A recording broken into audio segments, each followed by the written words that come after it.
Hello friends, இது நான் உங்கள் சைடு. இந்த வீடியோவில் நம்ம எதை பற்றி பார்க்க போகிறோம்னா, டே 8க்கான சயின்ஸ் டாபிக் தான் பார்க்க போகிறோம். லெசன் பார்த்திங்கன்னா உயிரின் தோற்றமும் பரிணாமமும். ஸோ இதில் ரொம்ப இம்பார்ட்டண்ட்டாக எக்ஸாம் பாயிண்ட் ஆஃப் ஃப்ரீக்வெண்ட்டாக கேட்டுகிட்டு இருக்குது பார்த்திங்கன்னா, பெருவெடிப்பு கோட்பாடு எந்த வருஷம், எத்தனை மில்லியன் வருஷம், 15 மில்லியன் ஆண்டுகளுக்கு முன்னே இது கேட்கலாம். உயிரினங்களின் தோற்றம் பற்றிய கோட்பாடுகளில் சிறப்பு தோற்ற கோட்பாடு, சுய படைப்பு கோட்பாடு, உயிர் பிறப்பு கோட்பாடு, எதெல்லாம் வந்து நேம் கொடுத்துருக்காங்களோ அதெல்லாம் கேட்கலாம். உயிர் பிறப்பு கோட்பாடு யாரோட தொடர்புடையனா, லூயிஸ் பாஸ்டர். வேற்றுக்கிரக காஸ்மிக் தோற்றம். அடுத்து வந்து உயிரினங்களின் வேதிப்பண்ணம். இதில் பார்த்திங்கன்னா 2 பேர் இருக்குது. இது வந்து ஓப்பாரின், ஹால்டேன். ஸோ இவங்க வந்து உயிர்களின் பரிணாமம் இதை சொல்லியிருப்பாங்க. ஸோ இதெல்லாம் ஜஸ்ட்டு வந்து ரீட் அவுட் மட்டும் பண்ணிக்கோங்க. மற்றபடி வந்து ரொம்ப இம்பார்ட்டன்ட் கிடையாது. இந்த லூயிஸ் பாஸ்டரும் உயிரினங்களின் பரிணாமத்தில் இவங்க 2 பேரும் இம்பார்ட்டண்ட்டு. உயிரிலி பிறப்பு, சுயப்படைப்பு கோட்பாடுக்கு இன்னொரு பேர். பரிணாமத்தின் சான்றுகள், அமைப்பு ஒத்த உறுப்புகள் இருக்கும். இதுக்கு எக்ஸாம்பிள் பார்த்திங்கன்னா பாலூட்டிகளின் முன்னங்கால்கள். செயலொத்த உறுப்புகளுக்கு எக்ஸாம்பிள் பார்த்திங்கன்னா ரெக்கை. எச்ச உறுப்புகள் அப்படின்னா இயங்காத நிலையில் இருக்குது. அதுக்கு எக்ஸாம்பிள் கேட்கலாம். குடல்வால், கண்ணிமை படலம், வால் முள்ளெலும்பு, தண்டுவட எலும்பின் வால் பகுதி. இதெல்லாம் வந்து எச்ச உறுப்புகள்னு சொல்லுவாங்க. ரொம்ப ரொம்ப இம்பார்ட்டண்ட்டு. அடுத்து முன்னோர் பண்பு மீட்சியில் பார்த்திங்கன்னா மூதாதையர்கள் பண்பு வந்து திருப்பியும் தோன்றும். அடர்ந்த ரோமம், வளர்ச்சியற்ற வால், இதெல்லாம். கருவியல் சான்றுகள் யார் அப்படின்னா எர்னஸ்ட் ஹெக்கல். தொல்லியல் சான்றில் ரொம்ப இம்பார்ட்டண்ட்டு லியோனார்டோ டாவின்சி. இவர் வந்து தொல்லியலுயிரின் தந்தை என அழைக்கப்படுகிறார். ஸோ டாவின்சியை பற்றி கேட்கலாம். தொல்லுயிரியலின் தந்தை என அழைக்கப்படுவர் யார் அப்படின்னு சொல்லி கேட்கலாம்.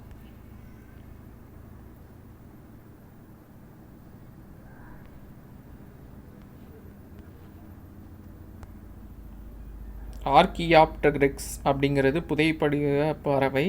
இது ஜுராசிக் காலத்தில் வாழ்ந்த முற்கால பறவை. இது ஊர்வன பரப்பனுக்கு இடையான இணைப்பு உயிரியாக இருக்குது. பரிணாம கோட்பாடுகள் ரொம்ப ரொம்ப இம்பார்ட்டண்ட்டு. லாமார்க், இவரை பற்றி கேட்டே இருப்பாங்க.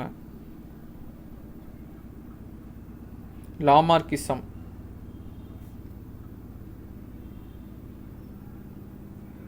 ஃபிலாசபிக் ஜுவாலஜி அப்படிங்கிற நூல் வெளியிட்டிருப்பார். இதில் வந்து மரபு வழியாக பெறப்பட்ட பண்பு கோட்பாடு, பயன்படுத்தாமை கோட்பாடு அப்படின்னு சொல்கிறத வந்து எக்ஸ்பிளைன் பண்ணியிருப்பாங்க. லாமார்க்சிசம்னா பயன்பாடு மற்றும் பயன்படுத்தாமை கோட்பாடு ரொம்ப ரொம்ப இம்பார்ட்டண்ட்டு. மரபு வழி பெறப்பட்ட பண்புகளின் கோட்பாடு.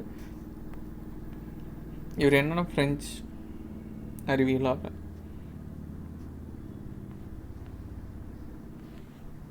இதில் ரொம்ப இம்பார்ட்டண்ட்டு எக்ஸாம்பிள் கேட்பாங்க. பயன்பாடு மற்றும் பயன்படுத்தாமைக்கு வந்து பயன்பாடு உள்ளது வந்து ஒட்டகச்சிவிங்கியோட கழுத்து.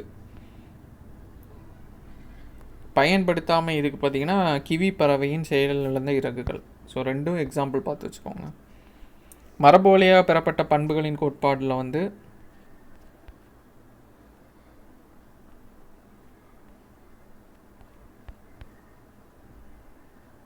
அதில் எக்ஸாம்பிள் எதுவும் கொடுக்கல, ஜஸ்ட் என்ன மட்டும் எக்ஸ்பிளைன் பண்ணியிருப்பாங்க.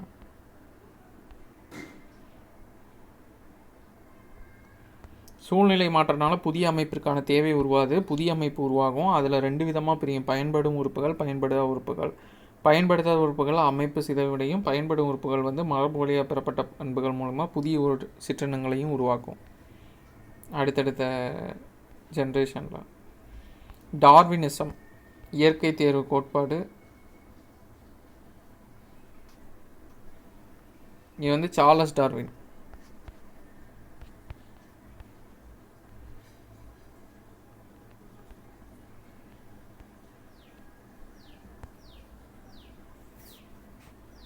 தென் அமெரிக்காவை சுற்றி பயணம். எந்த கப்பல்னா ஃபீகல். இவரை மட்டும் கொஞ்சம் ஃபுல்லாக பார்த்துக்கோங்க. என்ன கொஷின் கேட்கலாம் டார்வினை பற்றி.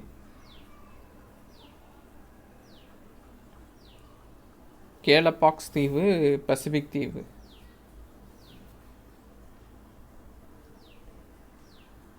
20 ஆண்டுகள் பயணிச்சு வச்சு ஒரு கோட்பாடை வெளியிடுறாரு. சிற்றினங்களின் தோற்றம் என்னும் பெயரில் வந்து வெளியிடுறாங்க. ஸோ இந்த சிற்றினங்களின் தோற்றம் 1859 டார்வின். இந்த மூணையுமே ஞாபகம் வச்சுக்கோங்க, கொஷின் கேட்கலாம். இயற்கை தேர்வு கோட்பாடுன்னு அமைக்கப்படுது. டார்வினின் கொள்கை பார்த்திங்கன்னா அதிக இனப்பெருக்க திறன் கொண்டது, வாழ்க்கைக்கான போராட்டமாக இருக்கிறது, சர்வைவல் ஆஃப் ஃபிட்டஸ்ட். எது வந்து ஃபிட்டாக இருக்கிறது தான் வந்து சர்வை பண்ணோம். ஸோ இது சூழ்நிலைக்கு ஏற்ற மாதிரி மாறுறது மட்டும்தான் இங்கே சஸ்டெயின் பண்ணோம் அப்படிங்கிற மாதிரி சொல்லியிருப்பாங்க. ஸோ போராட்டம் வந்து ஒரே சிற்றின உயிர்களுக்கு இடையே இருக்கும், இருவேறுபட்ட சிற்றின உயிர்களுக்கு இடையே இருக்கும்.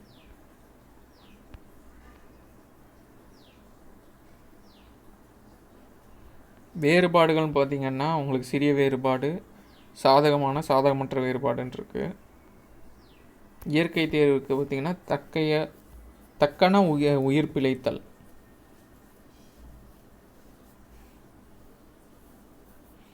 வாழ்க்கைக்கான போராட்டத்தின் போது கடினமான சூழ்நிலையை எதிர்கொள்ள வேண்டிய உயிரினங்கள் உயிர் பிழைத்து சூழ்நிலைக்கு ஏற்ப தகவமைத்துக் கொள்ளும். அதுக்கப்புறமா சிற்றினங்களின் தோற்றமும் இதன் மூலம் உருவாகும். வேறுபாடுகள் மொத்தம் 2 இதாக இருக்குது. உடல் செல் வேறுபாடு, ஆனால் இது அடுத்த தலைமுறைக்கு கடத்தப்படாது. இதே பார்த்திங்கன்னா மரபணு இனச்செல் வேறுபாடு பார்த்திங்கன்னா அடுத்த தலைமுறைக்கு கடத்தப்படும். அது தொடர்ச்சியான வேறுபாடு, தொடர்ச்சியற்ற வேறுபாடு 2 இருக்குது. அதுக்கான எக்ஸாம்பிள், தொடர்ச்சியான வேறுபாடுக்கு எக்ஸாம்பிள் தோலின் நிறம், உயரம், எடை, கண்ணின் நிறம் இதெல்லாம் இருக்கும். தொடர்ச்சியற்ற அப்படிங்கிறது வந்து 6 மற்றும் அதிக விரல்களுடைய மனிதன், குட்டை கால்களுடைய ஆண்கான் செம்பரியாடு, இதெல்லாம் வந்து தொடர்ச்சியற்ற வேறுபாடுக்கு எக்ஸாம்பிள். இது சடுதி மாற்றத்தால் நடக்கும்.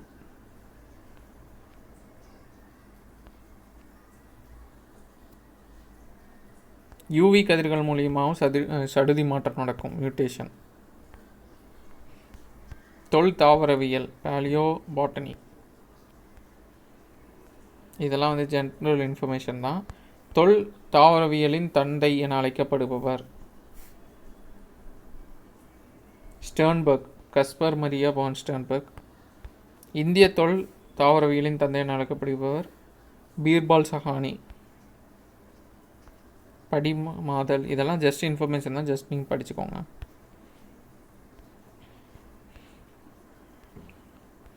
எக்ஸாம் பாயிண்ட் ஆஃப் வியூவில் அந்த லெவலில் இம்பார்ட்டண்ட் இல்லை.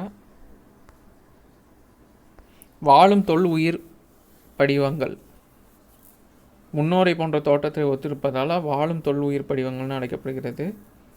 எக்ஸாம்பிள் கொடுத்துருக்காங்க, ஜிங்கோ ஃபைலோஃபோ. ஸோ இதை வச்சு எக்ஸாம்பிளில் கொடுத்து கேட்கலாம். படிமங்களின் வயதுகளை கண்டறிய எந்த இது யூஸ்ஃபுல்லாக இருக்குன்னா கார்பன் 14. இந்த முறை இது பண்ணது பார்த்திங்கன்னா லிபி அப்படிங்கிறது.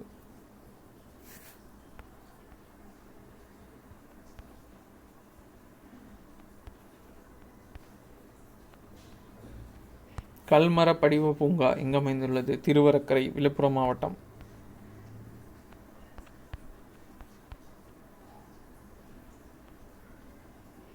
வட்டார இன தாவரவியல் அப்படிங்கிற சொல்ல அறிமுகப்படுத்தியவர் ஹார்ஸ்பெர்கர்.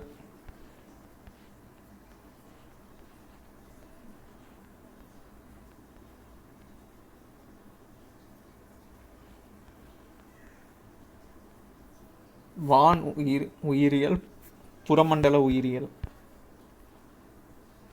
இது வந்து மொத்தம் யூனிவர்ஸில் இருக்கிற ஆர்கானிசத்தை பற்றி படிக்கிறது.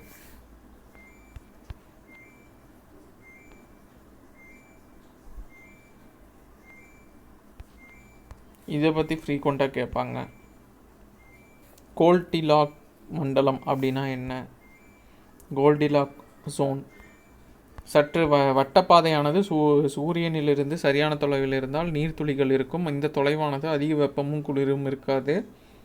அங்கு உயிரினங்கள் வாழ்வதற்கு உகந்த சூழ்நிலை இருக்கும். இதுக்கு தான் வந்து கோல்டிலாக் ஜோனுன்னு பேர். ரொம்ப ரொம்ப இம்பார்ட்டண்ட்டு. இதை கொடுத்துட்டு இதுக்கு என்ன பேருன்னு சொல்லி கேட்கலாம். சூரிய குடும்பத்தில் வந்து கோல்டிலாக் மண்டலத்தில் இருக்கிறது ஒரே ஒரு இது பூமி மட்டும்தான்.